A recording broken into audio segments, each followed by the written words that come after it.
बिस्मिल्लाहिर्रहमानिर्रहीम। नाज़रीन अस्सलाम वालेकुम। मैं हूं आपका मेज़बान साबिर शाकिर। वफाकी दारुल हुकूमत इस्लामाबाद से कुछ ताज़ा तरीन ख़बरें हैं और ख़बरों का ताल्लुक पाकिस्तान की कौमी सियासत से है। सूरत हाल बदस्तूर गंभीर है और मामलात संभाले नहीं जा रहे। मेमो हुकूमत, इम्पोर्टेड हुकूमत मारज़ वजूद में आ चुकी है, लेकिन अभी तक वफाकी काबीना का इजलास तो दूर की बात है, वफाकी काबीना ही तश्कील नहीं पा सकी। और वज़ीर आज़म शहबाज शरीफ साहब जो मेमो के नतीजे में मारज़ वजूद में आए और पाकिस्तान तहरीक इंसाफ का ये नैरेटिव जो है वो पूरी दुनिया में फैल चुका है। और इस नैरेटिव को रोकने के लिए अब कुछ इंज़बाती कार्रवाइयाँ शुरू करने का प्रोग्राम भी हो चुका है। वफाकी हुकूमत ने सरकारी मुलाज़मीन को तंबीह जारी की है और वो तंबीह ये है कि सरकारी मुलाज़मीन सोशल मीडिया से दूर रहें और सोशल मीडिया में अपनी राय का इजहार मत करें। और ऐसी राय का इजहार जो कि इम्पोर्टेड हुकूमत नामंजूर का ट्रेंड इस वक्त टॉप ट्रेंड पूरी दुनिया में मौजूद है। कई ममालिक में, 20 से ज़ायद ममालिक में ये टॉप ट्रेंड पे जा रहा है और करोड़ों अफराद जो है वो अपना इसमें हिस्सा डाल चुके हैं। यानी यूँ कहें कि एक दुनिया भर में जो पाकिस्तानी बसने वाले हैं वो रेफरेंडम अपना वोट डाल रहे हैं। रेफरेंडम हो रहा है वसीउल बुनियाद और इसमें करोड़ों अफराद इसके हक़ में अपना वोट कास्ट कर चुके हैं कि इम्पोर्टेड हुकूमत नामंजूर। इसलिए कुछ गिरफ्तारियां भी हुई हैं। FIA को भी कह दिया गया है, इंटेलिजेंस ब्यूरो को भी कह दिया गया है, दीगर पुलिस को भी कह दिया है, स्पेशल ब्रांच को भी कह दिया है कि अब इस मामले को पोस्टिंग ट्रांसफ़र कर दी गई हैं, नए अफसर तैनात कर दी गई हैं, उनको टास्क दे दिया गया है कि जनाब अब कोई रियायत नहीं करनी।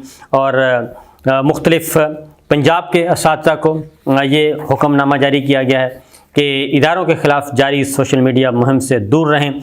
इदारों से तो बिल्कुल ठीक है, और इदारों के बाद जो अगला काम है वो ज़ाहिर है वो तो जो हुकूमत आई है, इमरान खान साहब पे तो इल्ज़ाम था सिलेक्टर्स और सिलेक्टेड पाकिस्तान आर्मी को कहा जाता था, मिलिट्री इस्टेब्लिशमेंट को, कि ये सिलेक्टर्स हैं, और इमरान खान को कहा जाता था ये सिलेक्टेड हैं, ये इलेक्टेड हुकूमत नहीं है। लेकिन अब वही असम्बली है, वही कौमी असम्बली है और उसी कौमी असम्बली से मेमो हुकूमत मारज़ वजूद में आई है।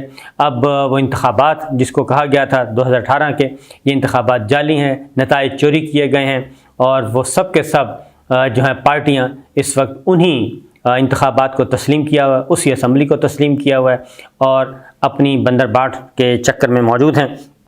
असातिज़ा और दीगर सरकारी मुलाज़मीन को बाकायदा तौर पे हुक्म दिया गया। Punjab school education directorate of public instruction ने ये जारी किया है तमाम डिवीजनल डायरेक्टर्स एलिमेंट्री एजुकेशन और डिस्ट्रिक्ट एजुकेशन अथॉरिटीज़ को, चीफ़ एग्जीक्यूटिव अफसरान को सरकारी मुलाजमी की जानिब से सोशल मीडिया के इस्तेमाल से मुतालिक हदायत जारी कर दी गई हैं।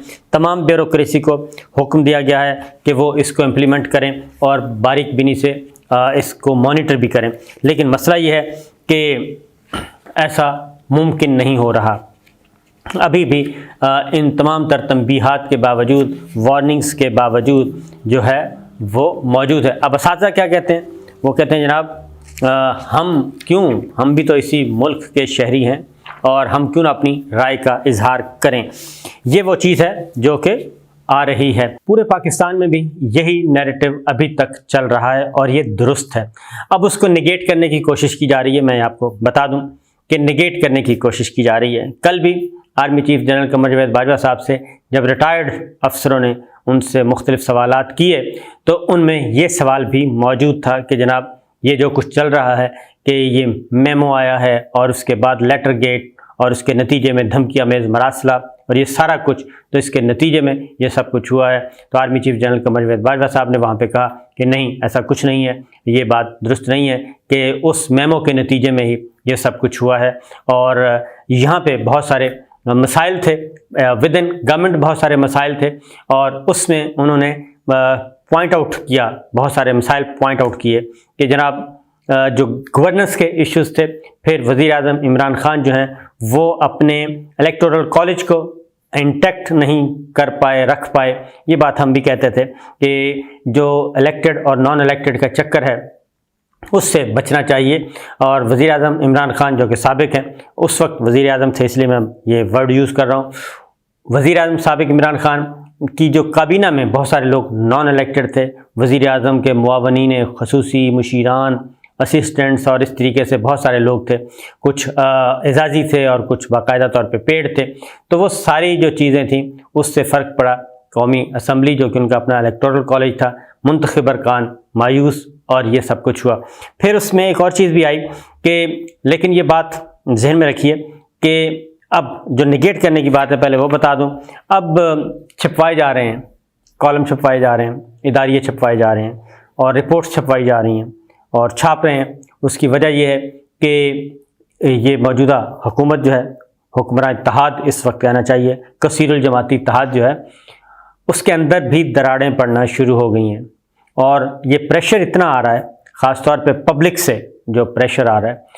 आप सोशल मीडिया पे चले जाएं और इमरान खान साहब ने जो अभी तक जलसे किए हैं, उसमें जो सबसे ज़्यादा चीज़ अपील कर रही है लोगों को वो यही है कि ये जो इत्तेहादी कसीरुल जमाती इत्तेहाद मारज़ वजूद में आया है, मेमो गवर्नमेंट जो आई है, ये सब की सब बैरूनी एजेंडे के तहत आई है और उसमें कुछ चीज़ें भी साबित हो रही हैं।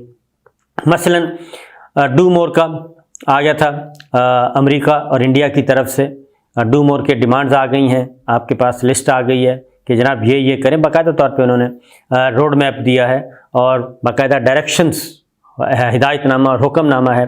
आप पठानकोट पे, आप बम्बे जो हमले थे वो, उसके बाद फैटफ के तहत जितने भी आपके इल्ज़ामात हैं, जो चार्जशीट है जो इंडिया ने वहाँ पे करवाई, और उसके बाद अमेरिका ने अब तक पाकिस्तान को सपोर्ट नहीं किया फैटफ से निकलने के लिए, वो सारी चीज़ें, तो वो हुक्मनामा भी मौजूद है।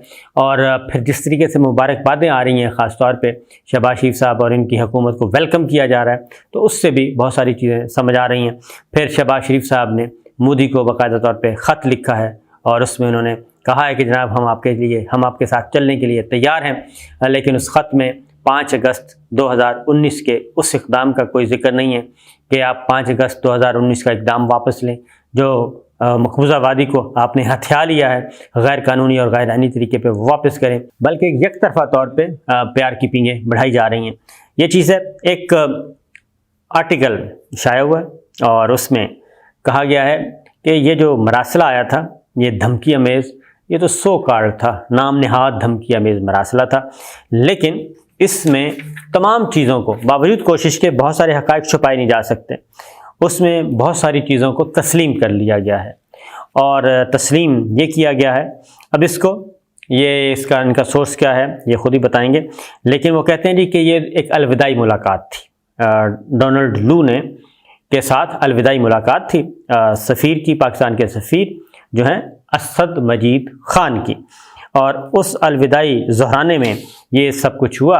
और उसमें जो वर्ड्स इस्तेमाल इसमें किए जा रहे हैं वो आप हैरान होंगे कि इसमें वो सारी बातें की जा रही हैं जो इमरान खान साहब ने बताई, वो सारी बातें इसमें कही जा रही हैं, लेकिन फिर भी जो ये तहरीर कुनिंदा हैं, वो तहरीर कुनिंदा इनको कोई साजिश नहीं मानने के लिए तैयार। और उसमें ये भी बात मान ली गई कि अमरीकी ज़हराने में शिरकत करने वाले अमरीकी हुक्काम में अमरीकी मुआवन वज़ीर ख़ारजा बराए जनूबी वस्ती एशिया डोनाल्ड लू और डिप्टी असिस्टेंट सेक्रेटरी लेस्ली सी वेगोरी शामिल थे, यानी कि एक नहीं 2 अफसर थे, ये भी तस्लीम कर लिया। फिर ये भी इसमें तस्लीम कर लिया गया है कि chief of mission Syed Naveed Bukhari और दिफाई अताशी भी शामिल थे, यानी कि डिफेंस अताशी भी शामिल थे, ये चीज़ भी तस्लीम कर ली। ये चीज़ भी हम आपको बता चुके हैं कि ये एक नहीं 3 सोर्स हैं और 3 ऑफिशियल्स ने इस मेमो को कंफर्म किया है। आज उसमें बाकायदा तौर पे ये बज़ाहिर तो पता नहीं नादान दोस्त हैं और इस इशू को छेड़ भी नहीं रहे और कोशिश कर रहे हैं कि ये मेमो को गैर हकीकी साबित किया जाए, जबकि ये साबित कर रहे हैं, ज़हराना साबित हो गया, डोनाल्ड लू का जाना साबित हो गया, उसके बाद डिप्टी असिस्टेंट सेक्रेटरी का भी साबित शुदा, और फिर हमारे सफ़ीर Asad Majeed, deputy chief of mission Syed Naveed Bukhari और दिफाई अताशी भी शामिल थे। वो ब्रिगेडियर रैंक के ऑफिसर होते हैं जी, ब्रिगेडियर साहब होते हैं, वो भी शामिल थे। और ये मार्च की दोपहर के खाने पर ये मुलाकात हुई, और जब यूक्रेन रूस के हमले को 2 हफ्ते से भी कम वक्त गुजरा था, और फिर उन्होंने कहा कि ज़्यादातर जो यूक्रेन पर हमले की गुफ्तगू गालिब रही। और फिर आगे वज़ीर आज़म का दौरा मास्को वो भी ज़ेर बहस आया और उस पर कंसर्न शो किए अमेरिकन हुक्काम ने उसमें, ये भी इसमें शामिल है। और ये भी कहा गया कि जिस दिन इमरान खान साहब उधर थे उसी दिन हमला हुआ यूक्रेन पे, इस पे भी तशवीश का इजहार किया गया और गुस्से में मुब्तला किया। ये भी अगली बात है। अब ये हम नहीं कह रहे, ये इन्हीं का पसंदीदा अखबार है, वो कह रहा है कि हमले ने पूरी अमेरिकी कौम को गुस्से में मुब्तला कर दिया और प्राइम मिनिस्टर इमरान खान का वहाँ पे होना ये भी साबित शुदा था। और ख्याल और बताया कि जी इमरान खान को क्यों अपना दौरा मुलतवी करना चाहिए था, ये भी उसमें डिस्कस हुआ कि ये दौरा नहीं करना चाहिए था प्राइम मिनिस्टर इमरान खान को। डोनाल्ड लू ने इशारा दिया कि वाशिंगटन का ख्याल है कि हमले के बावजूद दौरे को आगे बढ़ाने का हतमी फैसला इमरान खान का था। वहाँ ये भी ज़ेरे बहस आया कि डोनाल्ड लू को बताया गया, किसने बताया, यानी अमेरिकी हुकाम को ये बताया गया कि ये फैसला जो करना था ये इमरान खान का था। हालांकि यहाँ का जो रिकॉर्ड है, और DGISPR बाबर इफ्तिखार साहब भी ये कह चुके हैं कि ये विज़िट तयशुदा था, मुत्तफ़िक़ा तौर पे पूरी तैयारी के साथ, और तमाम इदारे ऑन बोर्ड थे। तो यहाँ भी अब वहाँ पे किसने इसको कहा, ये एक सवाल है कि कहा जा रहा है कि जी ये उनका इमरान खान साहब के खाते में डाला जा रहा है। और पाकिस्तानी सफ़ीर अमजद मजीद ने वहाँ पे कहा कि ये इज्तिमाई फ़ैसला था और पाकिस्तान बरसों से मास्को के दौरे की कोशिश कर रहा था, और जब दावत आई तो इसे ठुकरा सके न मुलतवी कर सके। ये हमारे सफ़ीर ने वहाँ पे अपना मुकदमा पेश किया कि जनाब एक तो ये कि ये मुश्तरका तौर पे पाकिस्तान का मुत्तफ़िक़ा फ़ैसला था तमाम इदारों का, और पाकिस्तान इस दौरे की बड़े अरसे से कोशिश कर रहा था, और जब दावत आ गई तो ना हमने ठुकराया ना मुलतवी किया, और ये पाकिस्तान के मफाद में था। और फिर पाकिस्तान दोहराने में पाकिस्तान की मौजूदा सियासी माहौल पर भी गुफ्तगू हुई। क्या गुफ्तगू हुई? तहरीक अदम एतमाद। और इस मौके पर डोनाल्ड लू ने निशानदही की कि वाशिंगटन ने हालात पर गहरी नज़र रखी हुई है, और उस वक्त के वज़ीर आज़म इमरान खान के ख़िलाफ़ तहरीक अदम एतमाद के इक़दाम का नतीजा पाकिस्तान और अमेरिका के ताल्लुकात को भी मुतासर करेगा। तो जनाब और क्या धमकी होती है, और क्या तशवीश होती है, और क्या साजिश होती है। और फिर डोनाल्ड लू के दलाइल ख़तरनाक और मामूल से मुख्तलिफ थे, लेकिन उन्होंने हुकूमत की तब्दीली की धमकी नहीं दी। तो इसके बाद पीछे रह क्या जाता है कि ये जो आप लगा रहे हैं दुमछल्ला, जब आप ये कह रहे हैं अपनी रिपोर्ट में कि डोनाल्ड लू के दलाइल ख़तरनाक और मामूल से मुख्तलिफ थे, तो पीछे जनाब इसकी तस्दीक और क्या होती है। फिर ये भी है जी कि इजलास में शरीक किसी भी शख्स ने यह महसूस नहीं किया कि पाकिस्तान तहरीक इंसाफ की हुकूमत की गिराने की साजिश कर रहा है। तो भाई साजिश बता के तो नहीं की जाती। तो ये सारी चीज़ें जो ऊपर बयान की गई हैं, क्या उसके बाद को पीछे रह जाता है? और गम गुस्सा आप बता रहे हैं, सब कुछ बता रहे हैं, अपनी ही रिपोर्ट को, अपनी ही बयान की गई रिपोर्ट को आप नेगेट कर रहे हैं। फिर ये भी कहा गया जी कि दौरा मास्को पाकिस्तान के साथ अपनी मायूसी को कभी नहीं छुपाया अमेरिका ने। लो जी, ये भी कंफर्म हो गया कि ये भी मैसेज भी कन्वे कर दिया गया था।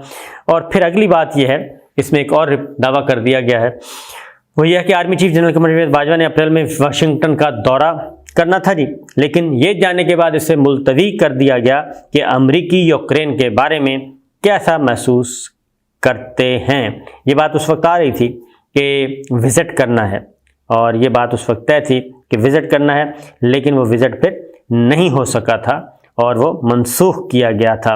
और मैंने कभी नहीं सोचा कि ये अमेरिकी साजिश है, लेकिन इसने बाज़ रद्द-ए-अमल को जन्म दिया और पाकिस्तान की मुल्की सियासी हालात को मुतासर किया। अब ये अमेरिकी हुकाम उसके बाद की सूरत हाल का कह रहे हैं कि उनका ख्याल था कि ये मामला, ये जो सब सारी गुफ्तगू है वो इस हद तक पाकिस्तान में आग लगा देगी, और वज़ीर आज़म इमरान खान जो साबिक हैं वो इस हद तक इसको लेके जाएंगे और पब्लिक में इस कदर पजीराई मिलेगी, इसका अंदाज़ा वो कहते हैं हमें नहीं था। और फिर वज़ीर आज़म ने ही ये सारी चीज़ें जो हैं वो बयान की। तो ये बज़ाहिर ये रिपोर्ट तैयार की गई कि इस तासुर को ज़ाइल किया जाए, लेकिन ये तासुर ज़ाइल नहीं हुआ। ये आप पढ़ सकते हैं जी, ये अखबार डाउन है, उसमें ये रिपोर्ट शाया हो चुकी है। तो ये हैं वो मामलात जो कि आ रहे हैं। फिर साथ ही साथ एक और ख़बर भी है, और हुक्मरान इत्तेहाद में इस वक्त इत्तेहादी जमातों में इख्तलाफात की ख़बरें आना शुरू हो गई हैं। अभी तक हनूज़ दिल्ली दूरस्त, लेकिन इख्तलाफात की ख़बरें नुमाया हो रही हैं। इंशाअल्लाह अगली किसी वीडियो में आपको बताएंगे। इजाज़त दीजिए, अल्लाह हाफ़िज़।